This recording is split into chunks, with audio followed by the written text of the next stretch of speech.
Welcome back, everybody. Man, Chancey, I think we might have had a little bit of an absence here in our recording. Being though the last time we got together, I guess, was March. How's everything been since then, bud? Oh, it's been good. Yeah, Brad. Yeah, it's been a while since we got back in touch, but you were busy all summer long baling corn stubble, and then school started, and then fall started, and everybody got busy, and the fall and the spring's always my busiest time of the year, and yours as well, farming as you do. So things have been good. It's been hectic. To mention baling corn stalks, we had quite the drought over here since the last time we talked to you. We didn't get a good rain, I guess, pretty much the whole summer in 100+ degree temperatures, and there's still dry tanks out there right now as we speak. It sure is. We've gotten a little better around here in the fall, a little bit of rain, a little bit of cool weather, but boy, howdy, this summer was one for the record books, in Central Texas anyway. Yes, and like you said, thank goodness we've started getting some good moisture, but we still don't have any runoff water. A lot of tanks. A lot of people were digging out tanks, which is, you don't see that a whole lot in Central Texas. You see it in South Texas a lot, but I saw a lot of people digging out tanks this year. Well, there was a guy come in the feed store yesterday, and believe it or not, they're still cleaning his tanks out right now. He said they've had to pump a little bit of water out, but, I mean, here we are, end of November, and there's still dry ponds out there. It's how dry it got out there. Yes. And I guess the future will tell what all that did to our trees and what all that did to other wildlife, our grasses and trees. What comes back next summer, I guess, is a mystery to be seen. But what do you think this year's deer crop is going to look like? How did that drought have an effect on that? Oh, it certainly had an effect on it. As general rule of thumb, droughts, of course, it affects everything. So, less grass, less fawning cover. Droughts, if the doe's got to travel even further, to get water to make milk, so generally fawn crop is probably down on native range just out there, managed places. That's ratios are good. That may have a supplemental feeding program in place. Those places are going to do and fare much better.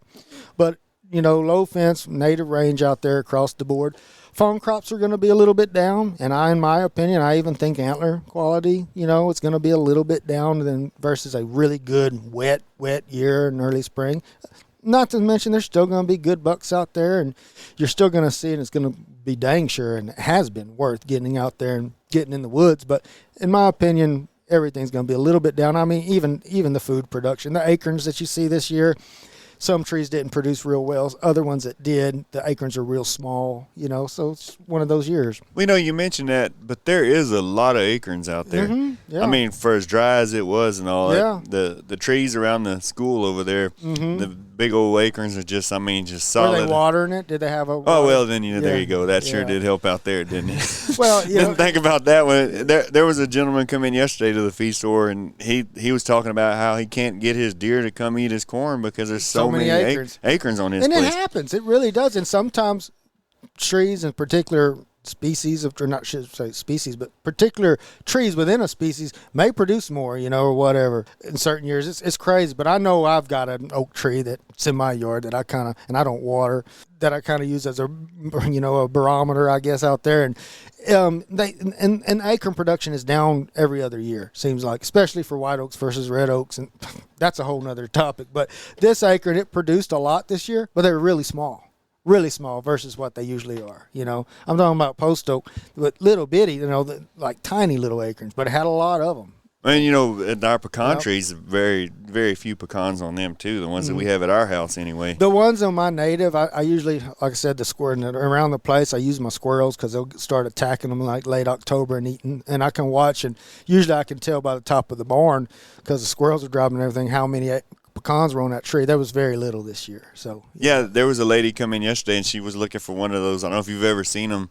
The things that you roll on the ground to pick up pecans with, Yeah, And I said, man, your trees had that many pecans? She said, no, acorns. She said, my yard is just full of acorns. She said, I'm going to pick all those things up with that. I was like, good nice. Lord, boy, that's going to be a lot of work there. But it surprised me because, you would have thought as dry as it was, and I guess that just shows how deep those oak roots go. And not only that, too, I think timing on certain range, we were dry overall, but so much of that stuff in crop production as well as, if the timing is right, it can still be dry, but if you get at the right rain at the right time, and you don't have wind conditions or whatever, oaks being pollinated by wind pollinated, that can have effect. So a lot of times you can have local conditions as well, And it was, there were times in the summer where if you were under the rain, it did come at the right time, different places around here. Yes, it was very spotty. Some people, well, there you are in Marksville. I mean, you saw how this summer went. And it always seemed to go around you or go there. So it did. You drop, your neighbor get an inch or two and you didn't get a bunch of wind and maybe got to smell the rain, but that was it. That was pretty much the way it was. Yeah. It was that way all summer long. And, I mean, Milam County, I think we fared better than a lot of the counties around us. Way better. Because I don't even think we were ever even declared a disaster. No. That I know of, well, thankfully. No, but you know what? Depending on as a county over Hobart, some people in little spots, it might only be a 5 square mile area. They probably were a disaster versus, their neighbor to the south. He might have got the rain. So I think that's why we never got, because the county as a whole got spotty rain in places. Yes. And you could see it when you drive across the landscape.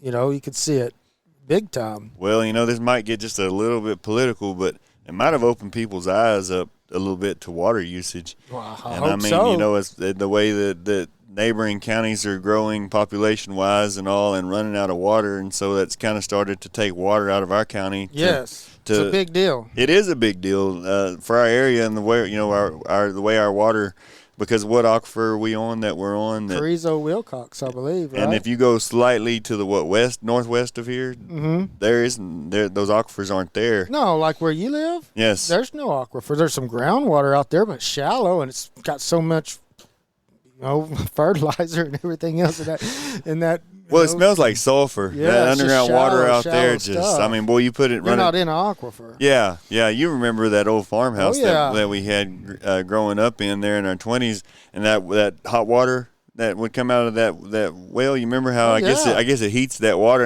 in that hot water heater, and whatever sulfur or whatever that is must come out, and it smells like rotten eggs. Yes. When you try to take a shower and that stuff, that old hot water coming out of there, man, I don't know what. I guess it's sulfur. I guess is what's in that water. I think it is, and that happens on a lot of people that have wells. Even deep wells, it can happen. Especially in the summertime, it seems like it's more prevalent. I don't know the exact science or chemistry behind that, but I know exactly what you're talking about, and I think anybody that's got a well has experienced it and probably know what you're talking about as well. Yes. But back in your country, in the Blackland, it was people got their water from cisterns. It wasn't so much groundwater. They catch it off the roof and it run into a cistern. That's right. And that's how they got. They'd have to dig them cisterns with bricks, and man, it's just there's a lot of low spots out in a lot of our fields and stuff where there used to be houses. Yes. And that were bulldozed and covered up, and now where those underground cisterns were, are starting to cave in. Yeah. And there's still one place that has one of those old brick cisterns on it.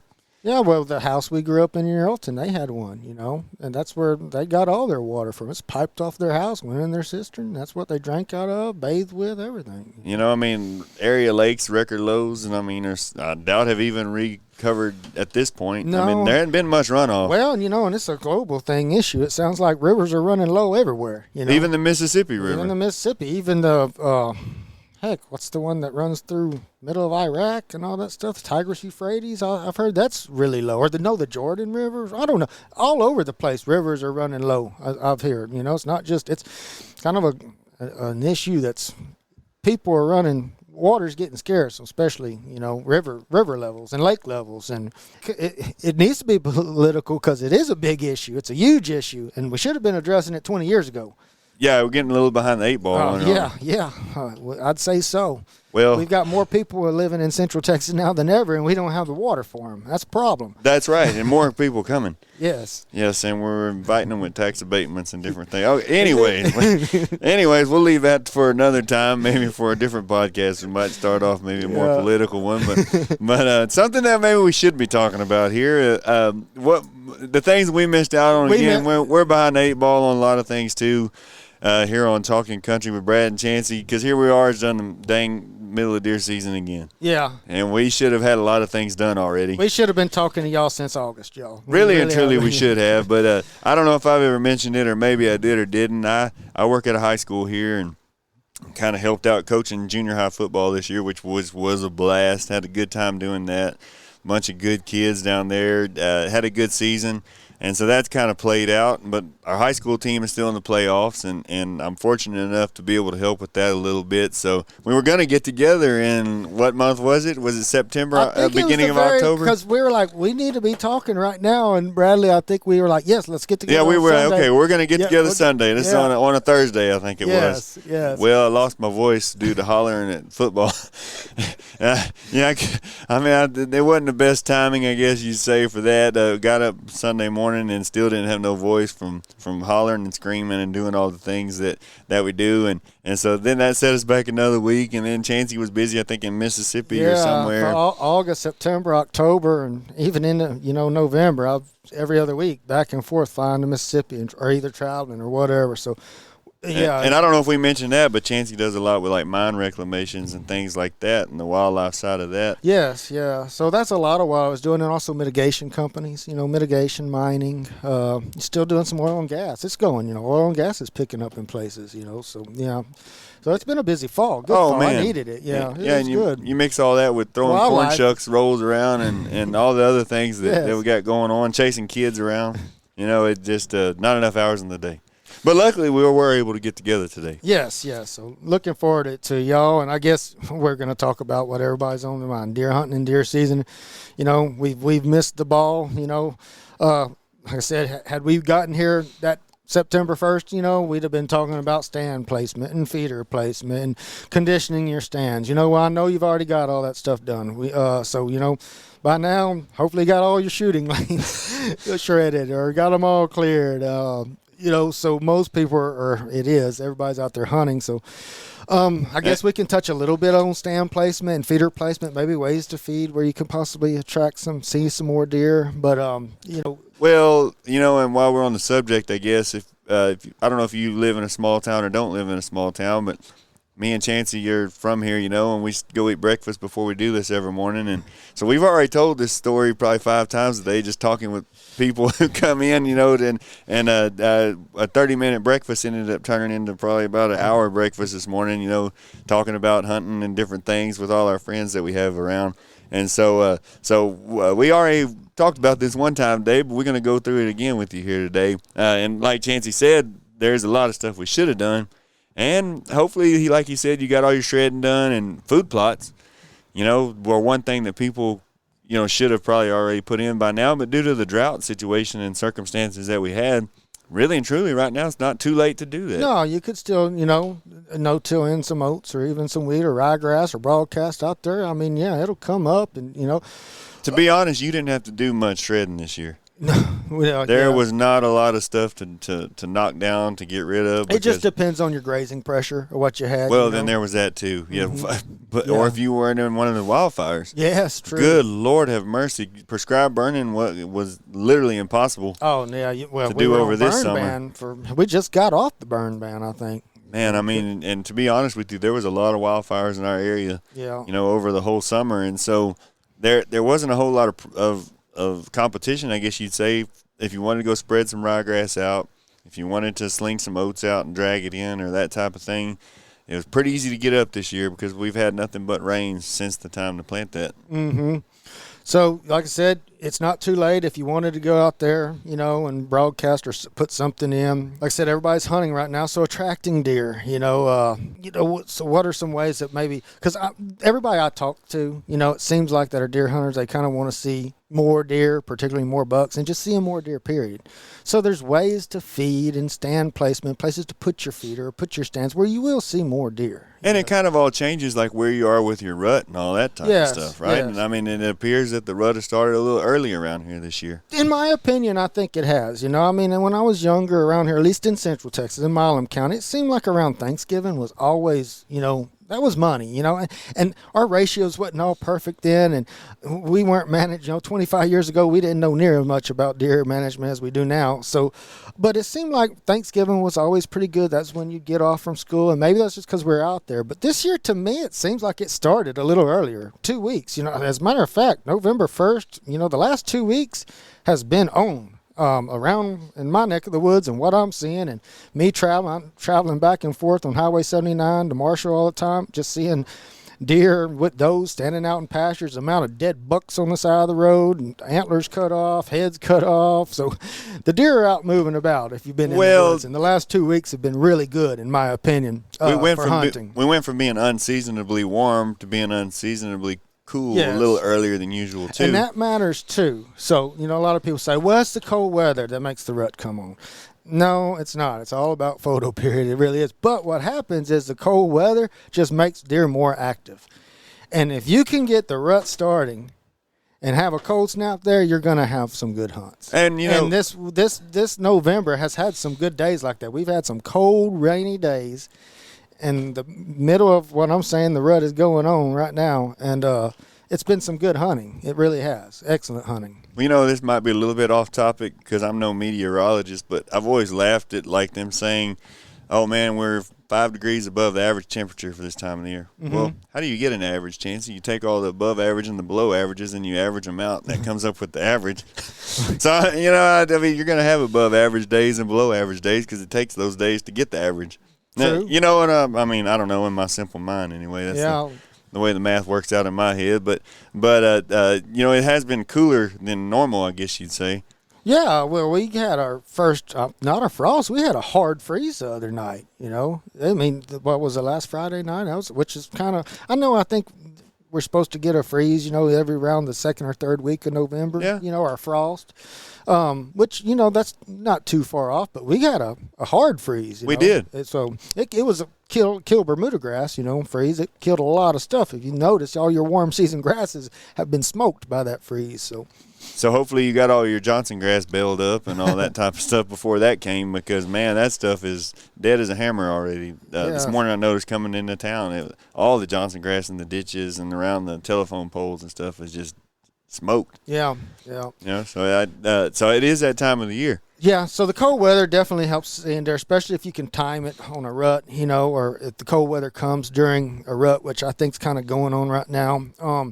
Bradley and Michigan, well, maybe we should mention rattling antlers. And absolutely, in my opinion, rattling antlers, it works, no doubt about it, but it works better pre-rut. The rut that it would have been this year, the way that it kind of worked out, and it wasn't even gun season yet, except for that youth season, the first youth season. But like the third or fourth week of October, when, in my opinion, this year would have been the time to get out there and really, really start testing. And one day it might not work, but, take you several days there and just go out there and test it. Because I tell you, when it's hot, it's hot. And in my opinion, you could bang 2 sticks together and they'll come running in. When it's hot, it's hot. Because it's really hard when they're running and going, because you're not going to rattle one off of a doe once he's standing there. But, if they're really, really going, yes, they'll respond to it. But to me, it works better when right before the does start coming in to estrus. And all those bucks are just sitting here. I mean, they're ready to go. And, they're just waiting. If you have a buck that you're after, that one lives in a particular area, you can sneak into that area. Always hunt the wind. Sneak into that area. And don't even have to get in there too far. Just take a shed antler and just sneak in there a little bit. This would have been, probably 3 weeks ago or something, right?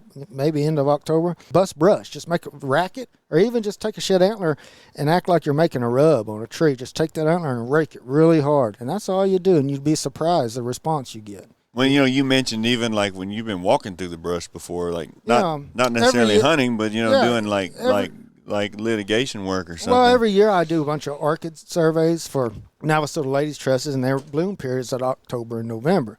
So 9 times out of 10, all the time, I'm usually out there doing surveys the end of October. And I can't tell you how many times I've been on some of these mine properties or something. There's a thick brush or a bunch of eastern red cedar, and usually it's a little cooler, so I might have a Carhartt jacket on, and sometimes you just got to bust through that brush, or maybe something's in the way, and you're just making some racket in the woods is all you're doing. Yeah. And I hear something and turn around, and 150-inch deer or 140-inch deer come run right up on you, looking at you, And just from rustling through the brush. Yeah, because they're ready, man. They're ready. And what they're doing is they're hearing all that brush busting. They thinking something's fighting, and they thinking there's something missing out on, And I'm not saying it happens all the time, but if you've been in the woods enough, right at that time period, you know what I'm talking about. You really do, because you could be building something or cutting down something, maybe not change something, but I mean just making racket in the woods like, a deer would be hustling around or fighting. You can attract them like that. And like I said, When it's on, and it works phenomenally, and it's something you can do all day long, but the windows there is narrow. And just to clarify, that's more of a pre-rut thing. I think it works better. Like once they start really running and going, it's hard to get them, they're going, they're on the move. This is like right before when they're just waiting for maybe that first one to come in, when it hadn't gotten hot yet. They're out of their bachelor groups for sure, but they're just waiting for that rut to start. That's when I think it works the best. Like when we were in South Texas, it seems like around Christmas was always the rut was going good around Christmas. That first week before Christmas and week after Christmas.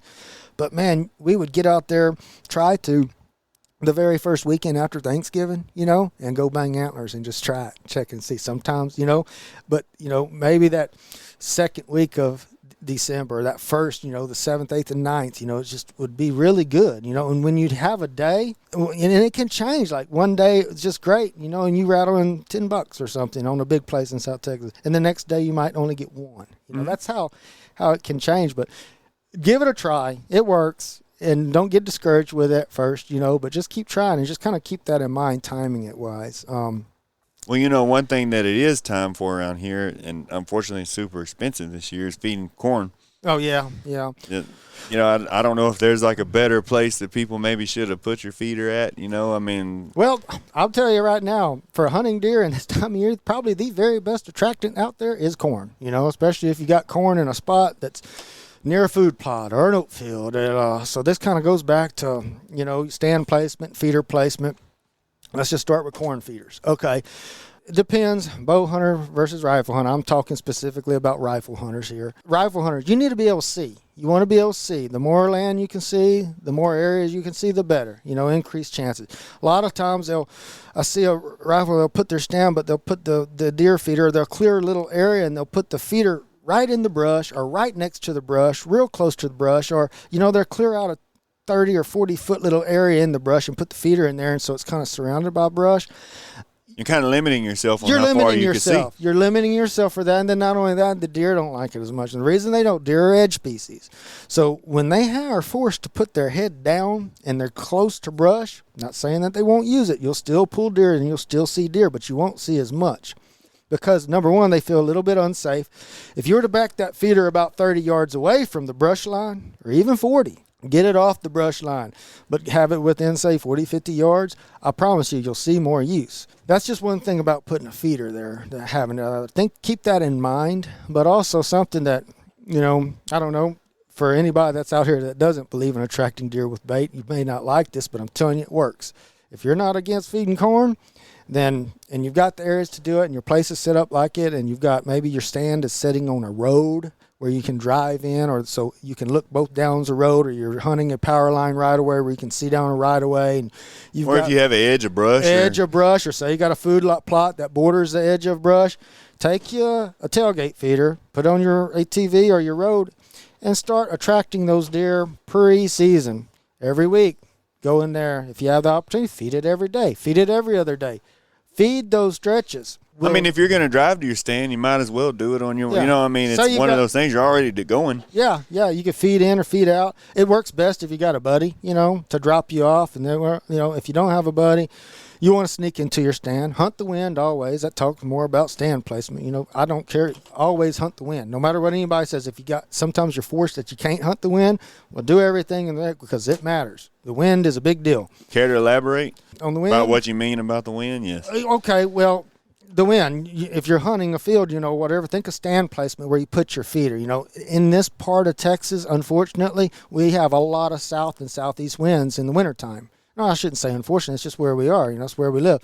And in my opinion, a south wind, deer don't move as good on a south wind. Typically it's warmer. It's typically warmer, but so you want to, when you're thinking about stand place, think about your dominant wind. So you probably want a stand that you can hunt a south wind and you're not affecting where you're feeding corn or your feeder, but you'd also maybe like a spot or put another stand or something else, another location where you got a north wind, because you're going to have those north winds, and that's when you want to get out there, especially when you get those cold north, drizzly, rainy days. Like right now. Right now, I'm telling you, man, a cold, not bitter cold and not like pouring down rain, but a drizzly, cool north wind day. That may be one morning where you want to sit in your stand a little bit longer that morning. Or you may want to just get out there maybe a little bit earlier in the afternoon, or better yet, pack you a lunch and just stay all day long, because on those really cool, drizzly days, it just seems, number one, the last 2 weeks we had several of those days, and so the rut was going. So if you were hunting on any of those days, you know what I mean. It was a good day. And the cold just makes them move more anyway. Just the cold weather just makes deer more active. Well, and back to when you're talking about that tailgate feeder. Yeah. I mean, you hate to say it, but I mean it is almost like feeding cattle. I mean, they get used to you coming. Well, like it is. You can train them. I mean, they hear they hear the spinner going off, or they hear your 4-wheeler or gator or whatever you have it on. Like that opens their ears up, lifts their head up out of the grass. It's no different than hunting a stationary feeder. Those deer hear that feeder go off and they come. You're doing the exact same thing, except you're feeding over a much bigger area, and that helps two ways. Number one, it helps with having more space, so you're going to see more deer because you're feeding a bigger area. And then if you don't have dominant deer, keep subordinate deer away from feeding stations. If you've ever hunted enough, you can just watch. If you have a dominant buck out there and you don't want to shoot him, or maybe you just want to watch, he's going to keep other stuff from coming because they've already got their pecking order. Same thing with does. Does have dominant pecking orders. And so a lot of times if you're just hunting a feeder, but you also have a road or ATV tailgate feeder that you've fed the roads, keep it within shooting distance. If you're not comfortable shooting over 200 yards, don't feed out further than 200 yards, If you got a gun you like and you want to stretch the wheels on it, you can feed a little bit further. But, keep it within distance. But so basically dominance, but then also you're seeing more deer. You're seeing more deer. You're attracting more deer. They feel more comfortable, And like I said, if you can do it along a wood line, that edge species, it helps. You'll see more, So, if you have a place like that, try it. And like Bradley said, if you get them trained enough, you do it enough, you'll train them. Well, and I guess another advantage that you would have to that too would be like corn is pretty high this year. Yes. And I mean, by the time you clean it and you do all the things, and like me and Chancey were discussing aflatoxin a little bit, which, typically your deer corn has to be under certain parts per million. And if you get it from a feed mill, they don't like to let corn in above 20 parts per million. I think it is.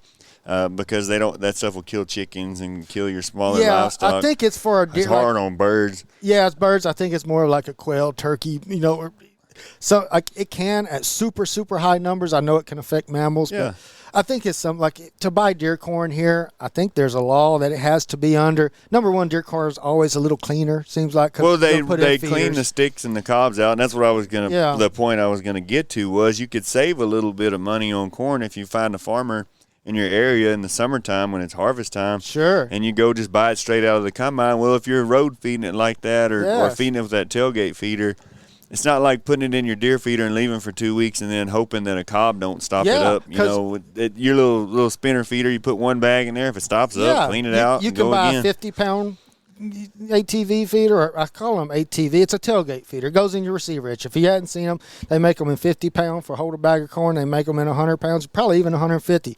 But they're worth the money, and they work. But just make sure if you buy one, get the one that all of them have a little remote control, kind of like a sprayer or something. Get the one that has the spinner and the motor, so when you're not feeding, it sucks up so corn can't drop out, So basically they make a little mechanism. It's got a little motor on it. So when you hit the button to spin, it spins, but when you let off, it closes. And so you're not banging and driving down the road or the trail or whatever, dropping corn out where you don't want corn. So buy one that has that. And Bradley's 100% right. You're feeding them, you're checking it daily. And so there's no room for error, no dead battery, no anything. There's nothing worse than going out there and you think everything's right and you've checked your batteries and you go out there and you sit and the feeder don't go off. Then so you're like, well, I'm going to sit here and wait anyway, help myself. So you go over there and a doggone corn stalk or something got in there and stopped it up from spinning, And, Chancey, if I'm ever lucky enough to retire and I have the time, no more messing with work or any of that stuff, I'd find that real enjoyable to go out there every day and put the tailgate, feeder on and go out there and drive the gator down the road and see what comes. Yeah, well, number one, you're never going to retire. Don't kid yourself. But not with 3 kids, yeah. Chancey. But regardless, though, you're right, and it's enjoyable even in the summer and spring. You know I have landowners that will do that all the time, particularly around the house. You know, if they like seeing deer. Absolutely. Game, you know, and we have feeders that have just a cattle feeder out, you know, in their backyard, and they'll go out there and pour a bag of corn into their feeders, and they get used to it. They come, like you said, I mean, just start coming. I know in some states that's illegal. Oh, it's illegal big time, and a lot of people frown on it, which we've discussed ever. But in Texas, it's pretty accepted to feed corn, and I'll just tell you, corn is a heck of a good attractant. You know, not only thing, another with that thing, like say you're feeding a road feed or, you know, a ATV feeder, you feed those areas too. If deer are really moving and on the move and they're cutting across in Sendero or they're cutting across the road or you're hunting a right of way or a pipeline right of way or sometimes if he crosses, you know, and there's some corn right there, it's enough to stop him, especially if it's one you're after or one you like, you know. If he's just moving, sometimes if there's corn there on the ground, it's enough to slow him up too. If he doesn't just stop and take a bite. So that's something else to think about. You'll see more deer, but it's only useful if your stand placement and feeder placement, you know, if you have if it allows for it. If it's a tight area, you're wasting your time. But if you got a big open area or the edge of the woods, like you said, is a big, good, you know, big time use for that. Yes, like say, you know, if you have a big block of woods that you're hunting next to, well, maybe feed that stretch of woods right there and have your feeder, you know, and maybe if you got woods on both sides of the road that you're driving in on, you know, the field road, you know, maybe feed that road up into it. That way you're hunting 3 different spots or 4 different spots. And I sell corn, Chancey, so I mean, put that stuff everywhere. Yeah. Dump piles of it on the ground. Yeah. 10, 20, 30 bags, you know, and that's no problem at all. You know, I mean, but like I said, you can save a lot of money on that if you could go during the harvest season, and it's $6 for 56 pounds during the harvest season. Yeah. And now here we are wintertime, you know, and it's $11 a bag. Well, I mean, you can save a bunch of money. And those little feeders like that on those gators and stuff, man. I mean, you could, like I said, they're error proof. You know, I mean, you catch them whenever it stops up or something. So a little bit of corn cob or a little corn stalk here and there ain't gonna, you know, amount to much. No.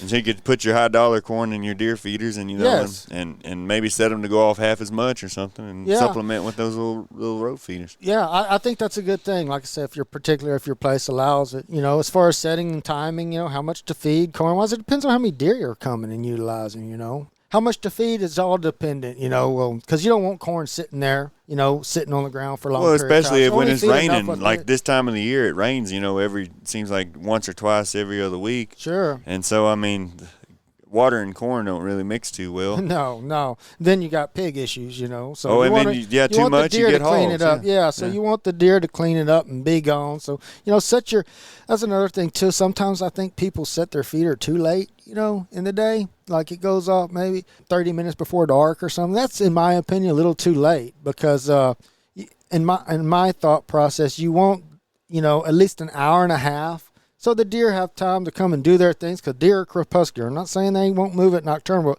hogs get so much pressure around here. Most time if hog comes to the feeder, it's right at dark, you know, especially if you shoot at them and hunt them. So having the feeders go off or feeding a bit earlier, you know, say if it gets dark at 5:30, you know, be feeding, you know, 4 o'clock, 3:45, something like that. And while we're on the subject, I mean, do you see any advantage to morning over evening or evening over morning hunting, or does it just kind of, when you have time, it's fine? Yeah, my opinion, no. I can't. I mean, I've killed and seen beautiful deer in the morning. I've killed and seen beautiful deer in the evening. It's about being out there, you know, and hitting it right and hunting those days and going consistently. Yeah, it might be the first or second or third day for you, but the deer, if you're hunting a particular one, he don't know it's the first day or second day or third day. I mean, so just getting out there in the woods.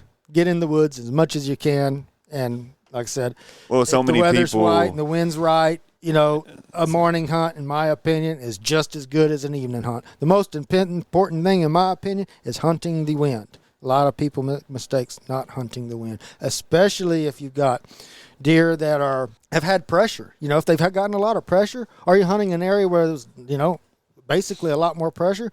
It's not so much that I think deer become nocturnal. They may become nocturnal. I know that they will move and stuff, but in my opinion, and that's all it's worth, so don't take much. In my opinion, it's not so much deer become nocturnal; they learn how to avoid hunters. Yes. And I've seen that firsthand, because a lot of times some people, especially like if you're under MLDP, it can really happen then, or if there's just a lot of hunting pressure and there's a lot of movement in the stand and the deer kind of start associating the stand with movement. Sometimes those bucks will come and the first thing they look at is the deer stand to see if there's anything moving. And sometimes they'll look, from the field and you don't even know. So, and if a deer is sitting there looking, they saw that movement, and then a lot of times preseason, this mainly on MLD places where they can start hunting in October. Usually, sometimes those deer are still in bachelor groups, and maybe you're culling deer, or you're shooting spikes, or whatever your issues are. You're shooting bucks, in October, or you need to get rid of some deer. But sometimes you shoot a deer, or those bucks are still in bachelor groups and maybe one of them you won't. You shoot, well, they don't all come out once. They might have been together, but usually one comes out, and then a few minutes later, a few seconds later, they're coming on a trail. Well, if you shoot the one that comes out, his buddy that was behind him, just associated with that, I think they learn. And they even kind of will learn to associate bad things with certain places. So that's why they kind of learn to avoid deer. And I've seen it firsthand because we had a deer that was coming like crazy, but the same thing, that stand had gotten a lot of use. We'd killed a lot of deer out of it. And the buck that we were hunting, he wasn't coming no more. He may, just wasn't seeing when we were hunting, and we were hunting him. So, but the way that we ended up killing it was we just moved over and we started corn feeding a sendero about 100 yards away and built a brush blind. He'd already learned not to come by that stand. Yeah, I think so. They learn. So it's not so much they become nocturnal. It's because they learn how to avoid hunters. Right. So you just got to outsmart them. You out-hunt them. And so we road feed that sendero a little bit, had that brush blind, went over there, sat, popped right out like nothing was there, and we busted him. So you mentioned that too.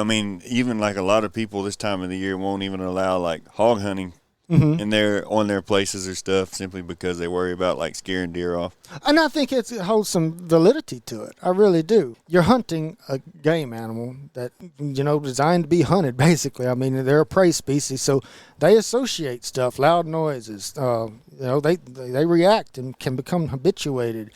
And, shooting all the time and running dogs all the time, and that's why a lot of people don't. I'm not saying it's going to run every deer off your places, but it'll definitely change up habits.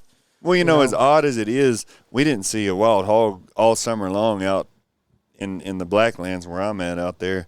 But now as soon as deer season starts, those suckers have come out just like, full steam ahead. I don't know. It's almost like they've learned the habit, like, okay, well, it's safe, guys. Well, a lot of them, too, are living in the corn, during the summertime or in the mile. They're in the we didn't have one corn stalk knocked over this year from hog. And usually sometimes they'll come clean out, 2 or 3 acres of seed right after you plant it. Yeah. Well, that's another thing, too. Same thing going on with my neck of the woods, and those hogs travel. They move, man. Like they're living in this place during the spring, and then they move, and they travel long, long distances. And they move along, like in my neck of the woods, they move out of those cornfields or out of those bottoms, and they come up into the hills, the oak hills, the post oak woodlands, I call, start eating a lot of the acorns. And same thing happens in the Blackland, just on different scales. So the hogs that are there now that you're seeing a lot of, it's no telling where they came from, up creek or down creek or across, so they travel and move. So. Yes, and then I guess everything freezes too, and it gets cooler. They're moving around more, looking for different food. Looking for acorns and different things like that. And also we're talking about attracting deer. Well, guess what? The more corn you feed, the more hogs and there's not a doubt in my mind that our deer hunting strategies, our feeding, our supplemental feeding, our corn feeder has made our hog problem worse. Not a doubt in my mind. There is no doubt. No doubt about it. So, if generally, but depends on your goals. Some people like to shoot hogs, and if that's the thing, then you can build feeders and put feeders and make them hog friendly, I guess. But generally, deer don't like to feed around hogs too much. That's why another thing, if hogs are a problem, you may have that chance. As well as I do, if hogs are camped out at your feeder and you're waiting on deer, generally the deer won't come. But if you're feeding using road feeders and you're using got a clearing good for a big enough clearing for your feeder, generally, if there's a hog there, then the bucks or somewhere or a doe will go eat on the road or eat on the sendero that you fed somewhere else. So that just helps seeing more deer, seeing opportunity. Right, and like you said, that deer hunting is $1 billion industry, and there's a million different attractants and things that you could buy. Yeah. That claim to attract deer. As far as like I mean, protein really and truly now, I guess, would be about the least opportune time to be doing that, right? Well, yeah, I don't think they need protein too much now. Like, it depends. It depends, as we talked about. But like feeding protein right now. That would have sure been good this summer. Oh yes, you needed to be. Boy, this summer would have been the best possible time. Feed supplemental feed from January to August. That's as dry as it was, I mean, very little stuff out there for them to eat. This is like if there was ever a year to supplemental feed, it was probably this year. Yeah, no doubt about it. No doubt about it. Almost statewide. But right now, you're trying to hunt deer. You're trying to track deer. Well, if you got, free choice supplemental feed out there. Excuse me, whether it be cotton, well, you shouldn't be feeding cottonseed now anyway, but say you got supplemental feed out there, free choice supplemental feed, and that deer's, if they have learned to avoid hunters, well, why would he go, eat out of this whirly corn feeder that spits 8% protein out on the ground when I can eat steak all night long, or in the mornings over here? Because most people don't hunt around their protein feeders because they want the deer to come free choice. So if you're feeding protein right now and also trying to kill deer, you don't want to scare them off of your protein feeder. No, you don't want them to, So I don't generally, number one, the deer don't need it as much unless you're under special circumstances. So it's deer season. A lot of the deer have gotten fat already, and the bucks are made for it. So they're attracted to corn right now. They're really, they're running, they're rutting, and they need energy. Stay warm, energy, and corn gives them that. But if the protein's out there, they'll probably go to protein first. So that's my opinion, 2 cents on that. Well, you could get anything from a protein pellet to those berry-scented deer blocks to, even like lots of people this year, just, I don't know if maybe it's been spread around on some social media or something that it's gotten so popular, but we've had several people come in asking about even things like doe urine. Yeah, well, I'm sure it works. In my honest opinion, not my opinion, but I never really used it. I know that there's a million different gadgets out there and a million different techniques, and I know that probably some of them work. I've seen people that's taking decoys, or 3D targets and put doe urine or doe estrus on it, and I'm sure that it works. I know for a fact at the right time of year, the right thing, you don't have to have nothing. You can just have a 3D target out there, and bucks will come during the rut and destroy your 3D target, just beat it up to pieces. So there's tons of attractants out there, and I'm sure that they all work in some form or fashion, from deer cocaine to mineral licks to everything. But I guess it's important to remember that, you could just use what you have as far as like you said, the cover and things like that, and that's about as big of an attractant as there is. Water, using your cover, water. This year usually it's not a big deal, but even in our neck of the woods, water is generally not a big deal. But in South Texas or in West Texas or in places and it's dry and you don't have windmills out there, water is a huge deal because deer have to have free surface water. They have got to have free surface water. So, if that's an issue. Around here in Central Tech, for the most part, water's not too big of an issue. But in my opinion, it's hard to beat corn. It's cheap. Hunt the wind, use corn, spread it out there, position your feeders right, and try to sneak into places. Be sneaky. Think of your setup if you're going to sit in the trees, or even if you're going by yourself and you're going to go sit in the stand, have you a parking spot. Have a place that you park that's away from the feeder, or away from the stand, and a little trail cut and limbs so that you can walk into your stand downwind and you don't spook anything that's out there from wherever you're trying to feed. So, try to be sneaky. That's one of the most things. Hunt the wind, be sneaky, use their attractants.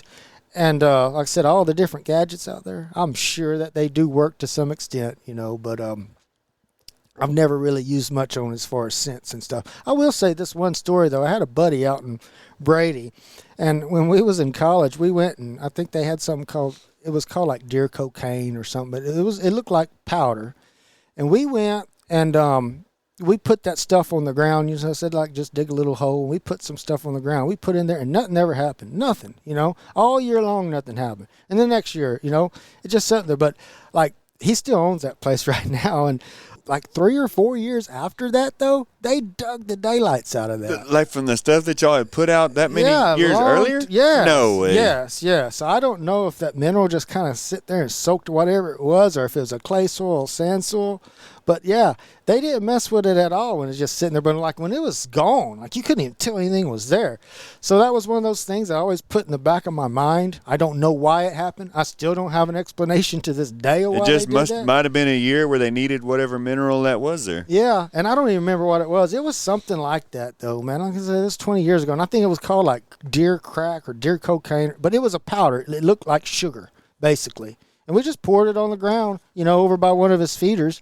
And like I said, nothing ever messed with it, the first year or two, but it wasn't until like 3 years after that it kind of dug and pawed. Like they actually pawed and dug a hole down in the ground where that was. So I've even seen people use like salt blocks, like cattle salt blocks. Yeah. They claim track deer. Minerals are. We know doubt about it. Animals need minerals. Like you look on. Like they travel, they'll migrate for mineral sources, So I know that it works and it does. But as far as like an attractant that's dependable, that's definitely going to pull them in.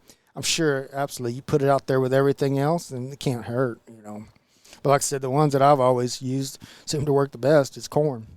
Corn's just plain and simple. Corn's pretty good, and the more you can get it out there and spread, especially if you got food plots, hunt in conjunction with it.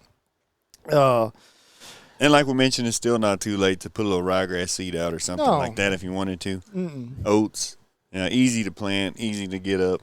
Oh yeah, and the deer like it too. Yeah. They'll utilize it. Yeah. And so I guess while we're on the top, got that topic pretty much covered for today.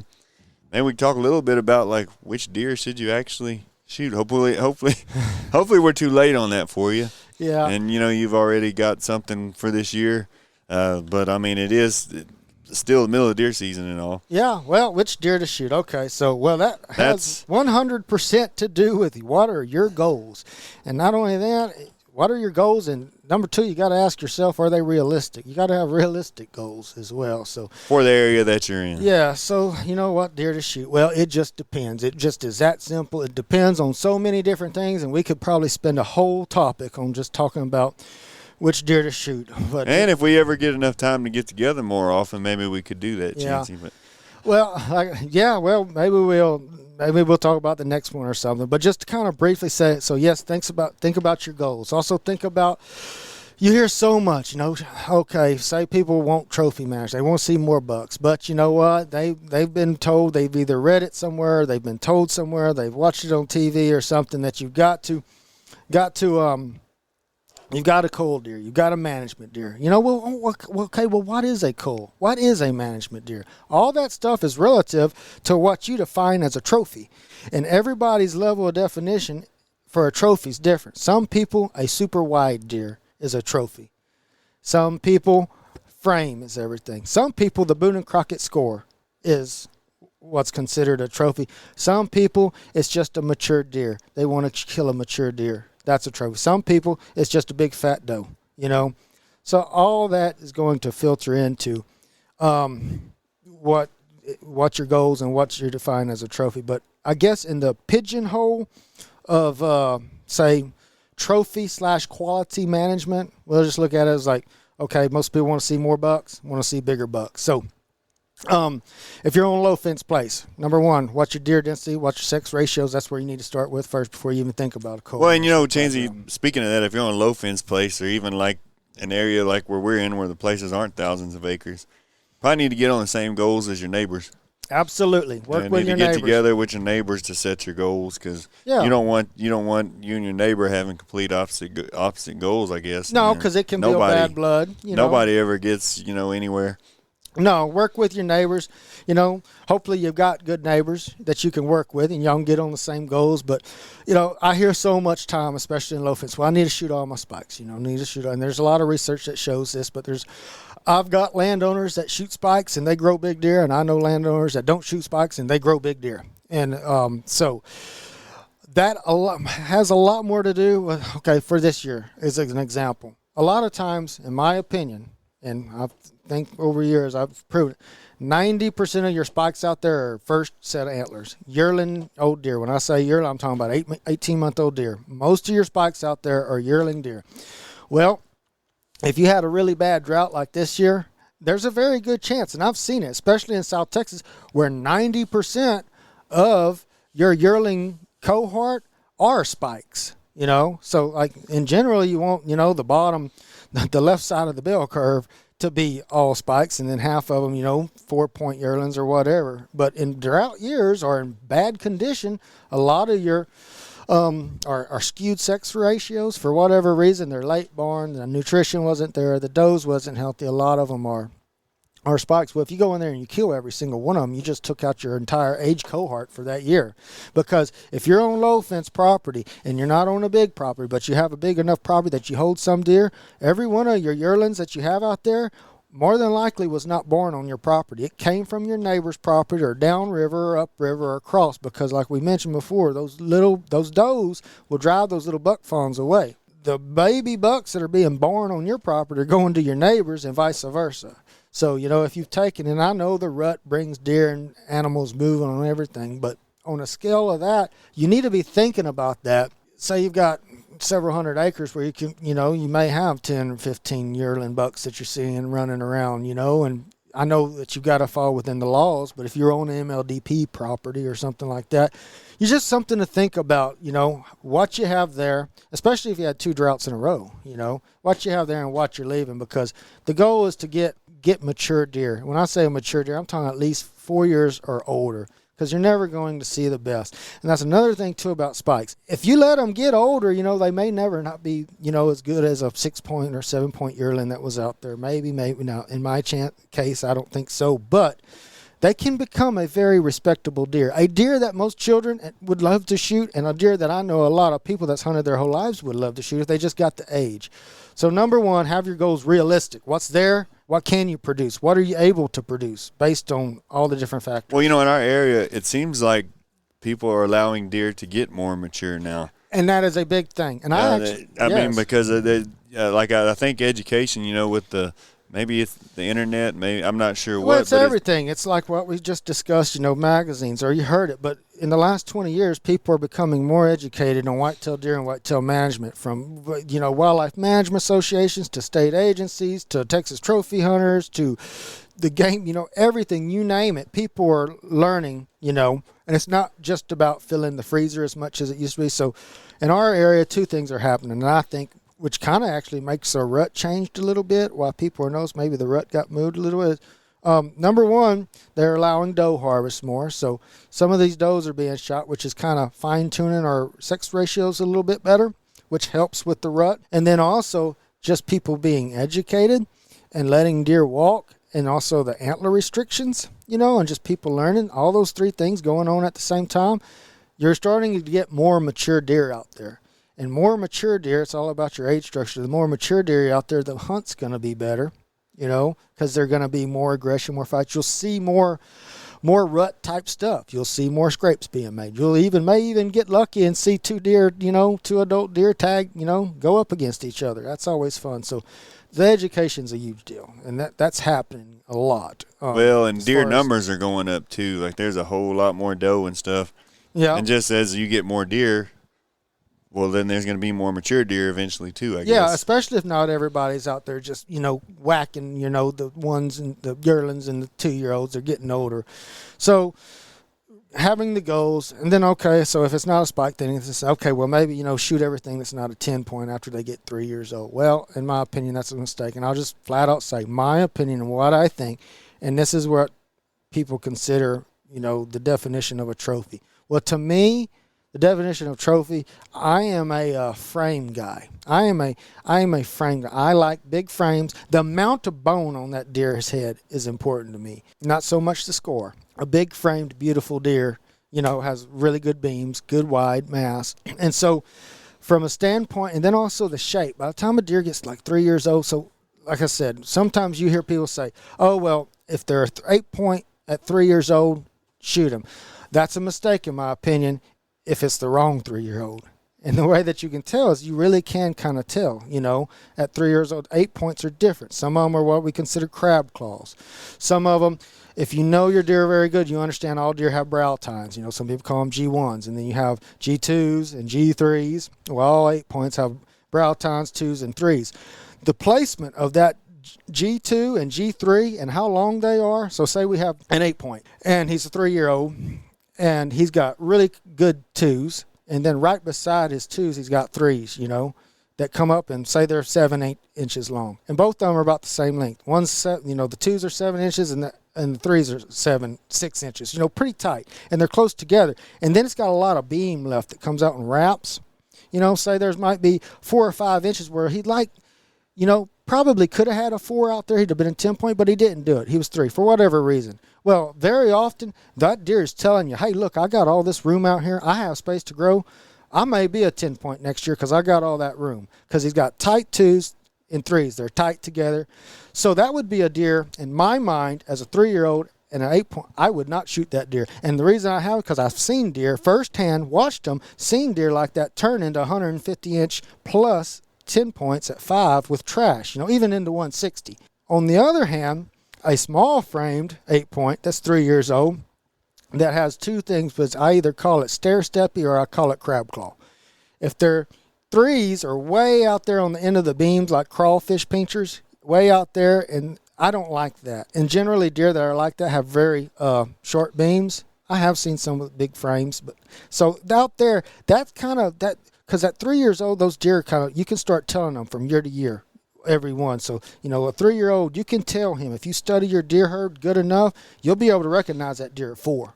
And from then on, you can tell. So a deer like that, generally I see, they may get bigger, but they keep that same frame, they keep that same stair step, or that crawfish crab claw. And to me, that's not something that I consider good. That deer tells me he'll probably never have a 4, or not a decent 4, because there's no room to put it there. And the other one, what I call stair step. So basically that means to me, like say, I kind of consider it half. If the 3 is out there on the beam, and say you had an 8-inch G2, and then that 3 is out there on the beam and it's less than half, like so it's 2.5 or 3 inches long, that would be one I would consider shooting as well, if you need to reduce deer numbers. Well, and you wouldn't want to leave that as breeding stock either. Yeah, but like I said, if you let that deer turn into a 6-year-old deer, that deer may be a 120-something inch, 130-inch deer. I don't think those deer will ever turn into 150s, whereas that 3-year-old 8-point that's tight and got those beams, he can. I'm not saying I know that there's, oddballs in every data set, but in general, that's what I've noticed over the years, yeah.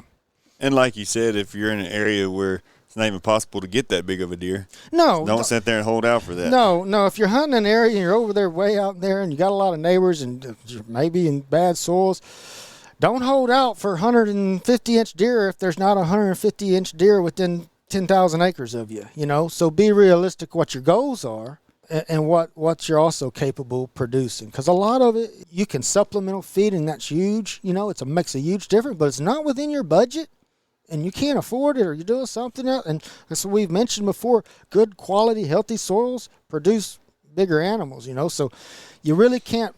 If you're hunting the big old sand hills over there, high, dry stuff, you can't really have the same goals as what somebody might be down there on the river or in the Brazos River bottom, because they just can produce more and bigger deer. You can run more animals out there. You've done a lot of those like head counts and stuff like that. Mm-hmm. When should you and shouldn't you take doe? Well, speaking of goals and stuff like that. The biologist in me tells me you should shoot does. You should always maintain everything within the carrying capacity of the habitat. That's first and foremost, always within the carrying capacity of the habitat. But does are lots and lots of does. If your sex ratios are really, really skewed, you need to take some does. If you need to knock some numbers down because you're getting too many deer, you can see it in your habitat. You're getting browse lines out there. You can see that your first choice, second choice plants, or your first choice are getting really hit hard. Your second choice are starting to get hard. That's telling you your habitat speaking to you, saying, hey, Chancey, hey, you need to knock some deer out here. It also depends on, too, if you're running cattle in the same place, too, because cattle will browse. It depends. I know I always say it depends, but when you should harvest does, when your numbers start getting too much, when your sex ratios get out of hand. And if your sex ratios in your habitat's good, there's probably, and you've been managing for a long set of years, and you've got a big enough place, say 500-plus acres, there's always some level of does that you probably need to take out anyway, Well, yeah, and you have it's kind of Like you said, I mean, if you're supplemental feeding those deer too all year, Yes. you don't want to Doesn't feed matter no now. more than what you have to feed. Yes. I mean, so it's your deer season is the only time you have to take care of that. Yes, yeah, because I mean I forget what it is.